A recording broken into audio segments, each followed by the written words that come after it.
গতকালকেই বলেছিলাম, লিখেও ছিলাম আমার কাগজে যে ফাঁসি ওরা দেবেই, যেহেতু ওরা অ্যাপ্রুভার অর্থাৎ রাজসাক্ষী পেয়ে গেছে, ফলে ওরা ফাঁসি দেবেই। যে মেরে ধরে পিটিয়ে তাকে দিয়ে অ্যাপ্রুভার করিয়েছে, রাজসাক্ষী করিয়েছে।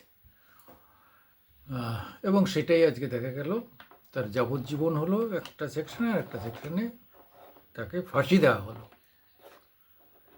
শুধু তা নয়, এই সঙ্গে সঙ্গে তার বাড়িরও ভাঙচুর করা হচ্ছে। কত নারকীয় অবস্থা ভাবতে পারেন আজকে বাংলাদেশে। আমি সুকুমার দেবনাথ, আমার আজকের দিন ইউটিউবে আপনাদের স্বাগত জানাই। হাসিনাকে মেরে কি ভালো করলো বাংলাদেশের ইউনূস সরকার? তার নির্দেশ মতো তৈরি করা আদালত, তার নির্দেশ মতো পাপেট বিচারপতিরা, তারা কি পারবে মানে নিজেদের শেষ রক্ষা করতে?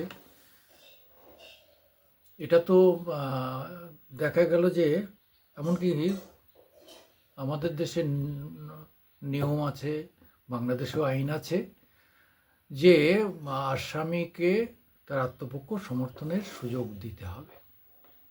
সেটা যতক্ষণ না দেওয়া হবে, তার মতামত যতক্ষণ না হবে, ততক্ষণ এই ফাঁসি আদেশ কিন্তু নিরঙ্কুশ হতে পারে না। আইনগতভাবে সম্পূর্ণ হলো না, অসম্পূর্ণ। ফাঁসির আদেশ অসম্পূর্ণ, যাবজ্জীবন হোক আর যাই হোক, আসামির বক্তব্য শুনতেই হবে। না শুনে একতরফা কাউকে ফাঁসি দেওয়া যেতেই পারে। এবং দেখা যাবে যেদিন হাসিনা তার দলবল নিয়ে ওখানে ঢুকবেন, উনি হায়ার কোর্টে অ্যাপিল করলেই এটা খারিজ হয়ে যাবে। কাজেই আমাদের দুশ্চিন্তার কিছু নেই, তাকে তো আর ওরা হাতে পাচ্ছে না। কিন্তু আরও যে তিনজনকে ফাঁসি দিচ্ছে, তাদের কপালে কী হবে কে জানে।